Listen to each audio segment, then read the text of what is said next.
Bien-aimés dans le Seigneur, nous lisons la parole de Dieu ce dimanche dans l'évangile de Luc, au chapitre 24, les versets 36 à 40. Luc, chapitre 24, les versets 36 à 40. Voici le contenu de ce passage.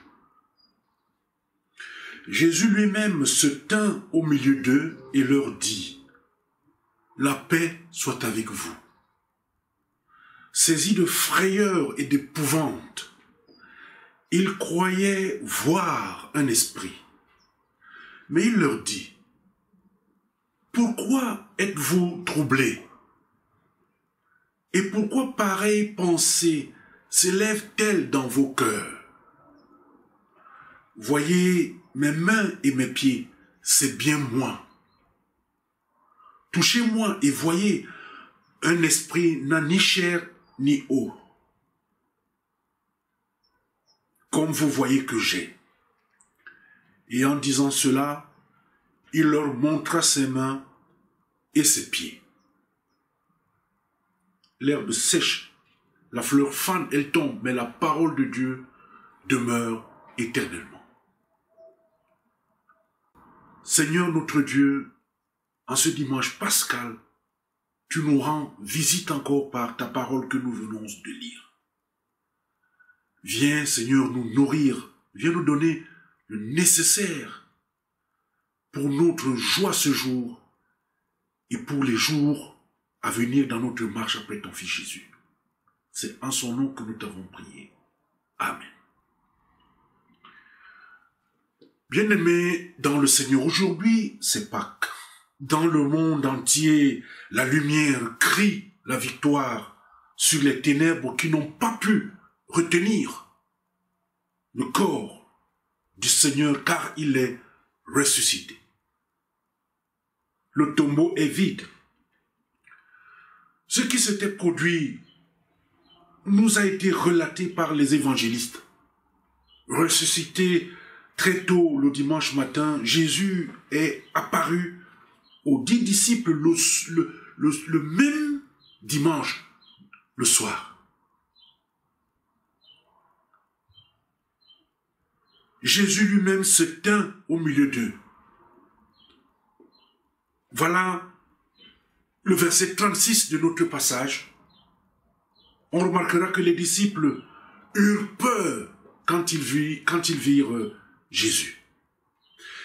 Mais ils étaient effrayés et remplis de crainte. Ceci montre clairement qu'ils ne s'attendaient pas à ce que Jésus se relève d'entre les morts. Il leur avait pourtant bien dit, mais ils ne l'avaient pas écouté. Il leur avait dit qu'il serait fouetté, qu'il serait mis à mort, et que le 3e jour, il ressusciterait. Mais d'une certaine manière, ils ne se rappelaient plus de ce qu'il avait dit. C'est pourquoi ils furent effrayés quand il leur apparut, ressuscité des morts. Et pour calmer leur crainte, Jésus leur dit : « La paix soit avec vous. » Ce passage de l'Écriture nous montre 2 choses que je partage avec vous ce dimanche. La certitude de la résurrection de Christ et le caractère du Christ ressuscité. La première, parlons de la certitude de la résurrection. Et comme il parlait, Jésus lui-même se tint au milieu d'eux et leur dit : « La paix soit avec vous. » Mais ils étaient effrayés. Bien-aimés dans le Seigneur, lorsque j'étais étudiant à l'école de théologie d'Egerabibia, à le Dorf au Cameroun, j'ai eu un professeur du Nouveau Testament qui aimait citer le théologien allemand Rudolf Bultmann.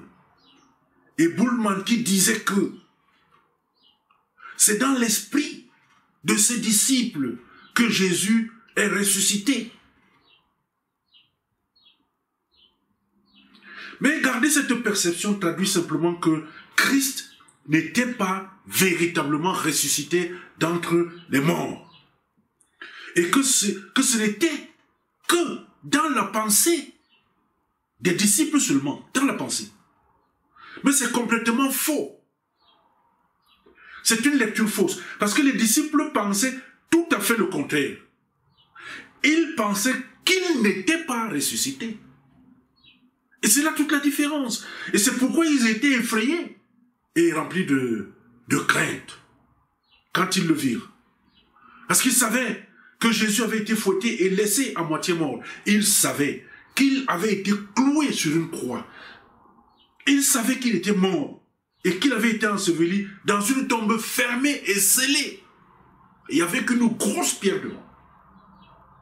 Et ce soir-là, ils avaient été pris de peur et ils s'étaient enfermés à double tour dans une pièce. Dans la peur, la crainte. Mais il était là. Il avait brisé les chaînes de la mort. Et il se tenait maintenant devant eux.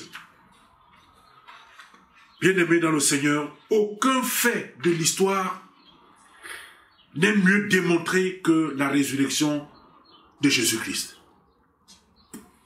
Thomas Arnold, un professeur d'histoire à l'université aux États-Unis, a dit, un très grand historien, il a dit ceci: je ne connais aucun fait de l'histoire de l'humanité dont la preuve a été mieux faite, dont l'évidence mieux établie de différentes manières, dont la compréhension a été la plus visible pour un enquêteur juste, que le grand signe que Dieu nous a donné, c'est-à-dire Christ est mort et il s'est relevé d'entre les morts, ressuscité.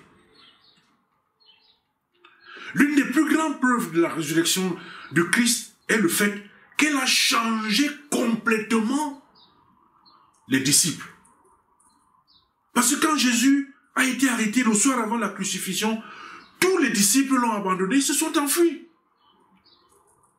Mais après l'ensevelissement de Jésus-Christ, ils se sont enfermés derrière des portes verrouillées parce qu'ils avaient peur, ils étaient dans la crainte. Mais après avoir rencontré le Christ ressuscité, ils se sont transformés. Bien-aimés dans le Seigneur, ils se sont transformés. On ne peut pas rencontrer Jésus véritablement et demeurer le même. Ils ont été transformés, ils sont devenus des lions. Et ils ont prêché l'évangile à ces mêmes hommes qui avaient crucifié Jésus. Et ils ont dit, il n'y a de salut en aucun autre. Car il n'y a pas d'autre nom sous le ciel qui soit donné aux hommes par lequel nous devions être sauvés. Il faut revoir le contexte de ces personnes avec cette Rome, cette domination romaine. Et ceux-là qui n'ont pas voulu du Seigneur Jésus. Et que ses disciples, après avoir eu tellement des froussards, des peureux, ils se sont transformés. Et après, ils sont partis dans le monde, sans avoir peur. Ils ont proclamé la nouvelle de sa résurrection.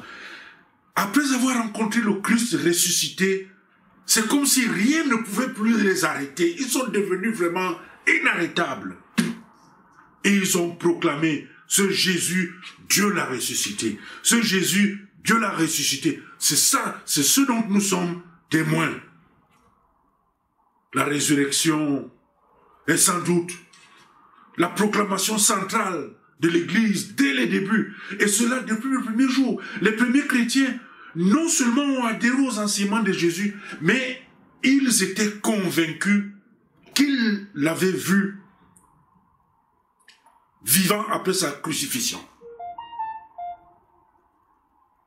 C'est ce qui a changé leur vie. On rencontre le Seigneur ressuscité, on change de vie. Et c'est ce qui a changé et qui a fait l'Église. C'est là où l'Église est née. L'Église existe là où ceux qui la constituent sont convaincus de cette dimension de la résurrection de Jésus-Christ. C'était la conviction centrale. Et ils étaient absolument certains de cette véracité. Ils n'en doutaient pas. On ne peut pas à la fois croire et ne pas croire. On ne peut pas croire et douter. Et ils sont morts, bien-aimés dans le Seigneur, pour proclamer la résurrection de Christ. Ils étaient des lâches avant. Et ils sont devenus des martyrs parce qu'ils avaient vu le Christ ressuscité, sorti du tombeau. Jacques, comment il est mort? Le fils de Zébédée, il a eu la tête tranchée.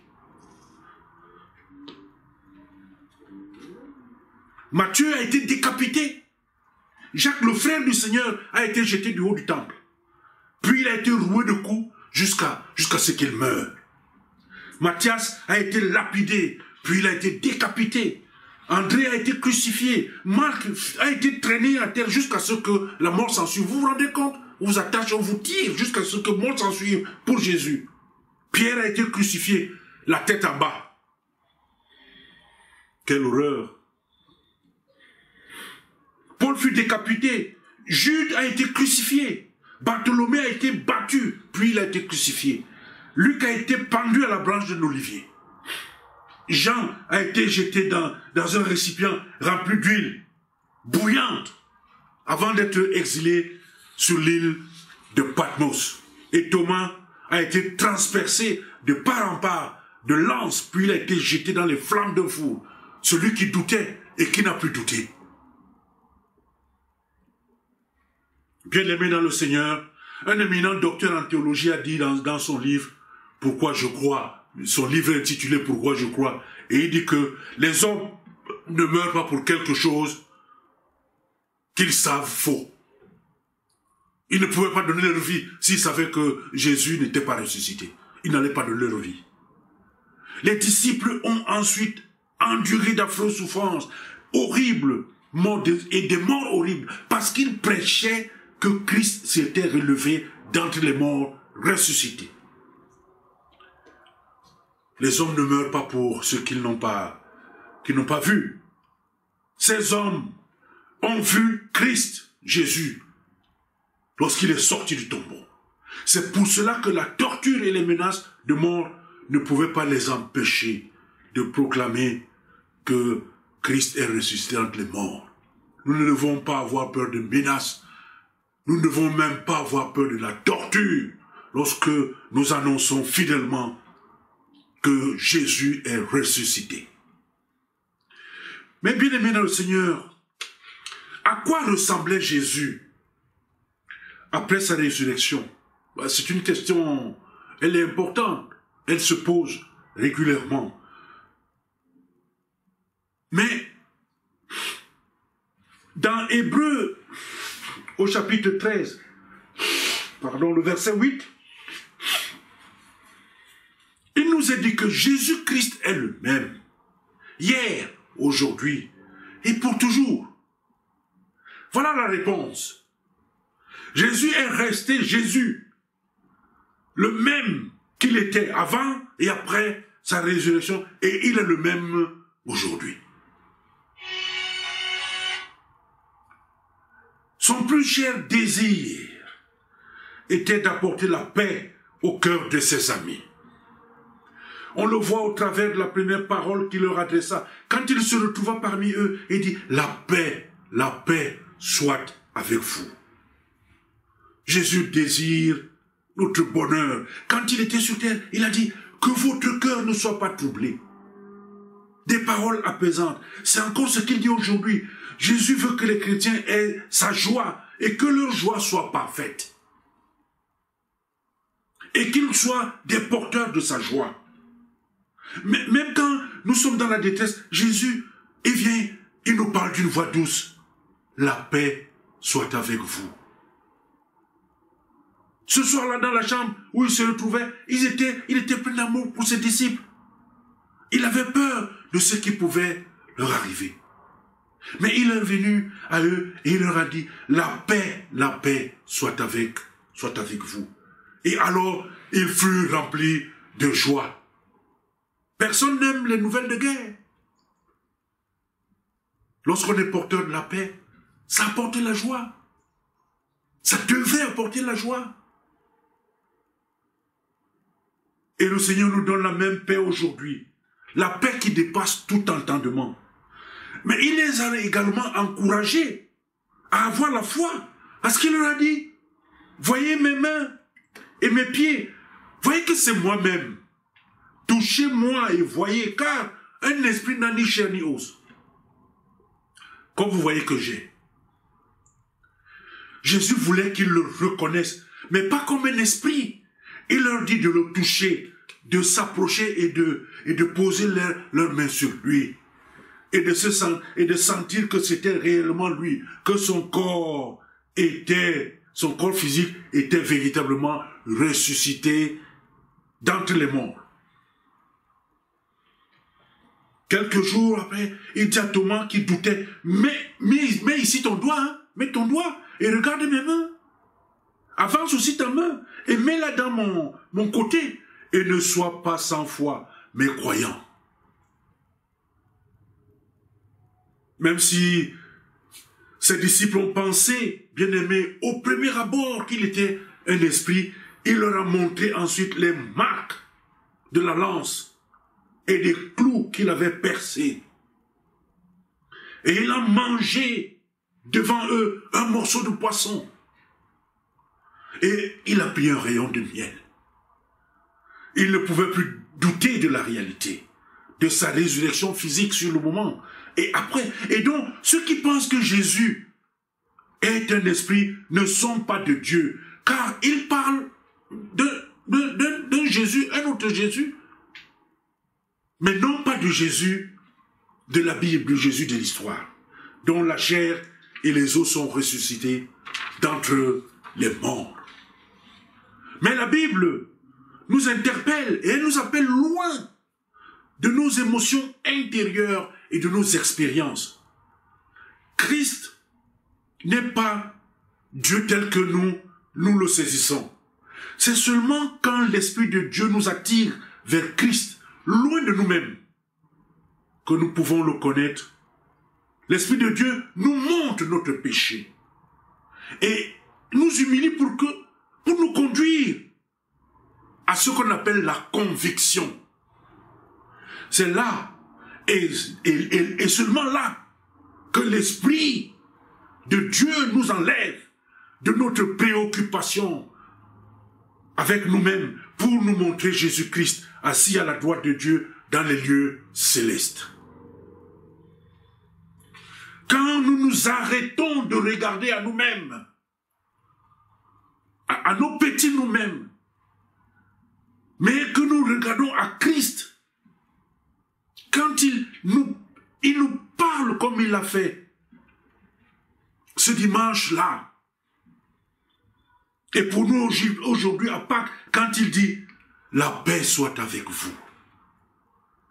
Beaucoup de personnes bien-aimées dans le Seigneur continuent malheureusement à donner une mauvaise image de l'identité de notre Seigneur par leurs intolérances et par leur violence au milieu des hommes et dans l'église de Jésus-Christ. Jésus, le Dieu homme, le seul sacrifice pour les péchés, le seul qui puisse sauver nos âmes de la colère de Dieu. Le seul qui puisse laver nos péchés par son sang précieux. Et le seul qui puisse nous donner la paix éternelle. Quand tu viens à Jésus, il devient pour toi ce qu'il a été pour les disciples ce premier dimanche soir de l'histoire. Celui qui t'offre la paix, la véritable paix. Mais le plus important encore, c'est qu'il offre cette paix après les tourments de la crucifixion, alors que la logique voudrait que ce jour-là qu'il tienne un discours de guerre et un discours de vengeance. Mais il a plutôt offert la paix à des personnes qui l'ont même trahi, qui l'ont abandonné, qui l'ont relié. Cette leçon d'amour et d'amitié est une leçon incroyable. C'est une leçon pour toi, c'est une leçon pour moi, c'est une leçon pour nous tous. Le monde a besoin de paix. Nos églises, nos paroisses, nos communautés ont besoin de paix. Nos familles, nos maisons ont besoin de paix. Jésus lui-même se tint au milieu d'eux et leur dit, la paix soit avec vous.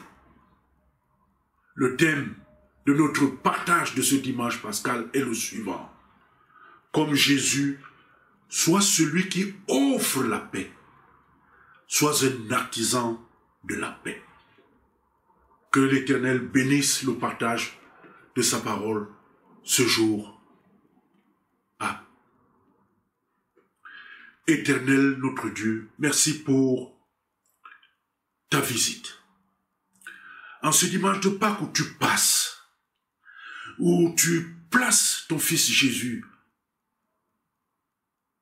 hors du giron des ténèbres, lui ressuscité qui nous ramène la lumière, qui a traversé de part en part les ténèbres, pour que nous ne voyions plus les ténèbres et que nous soyons des enfants de la lumière.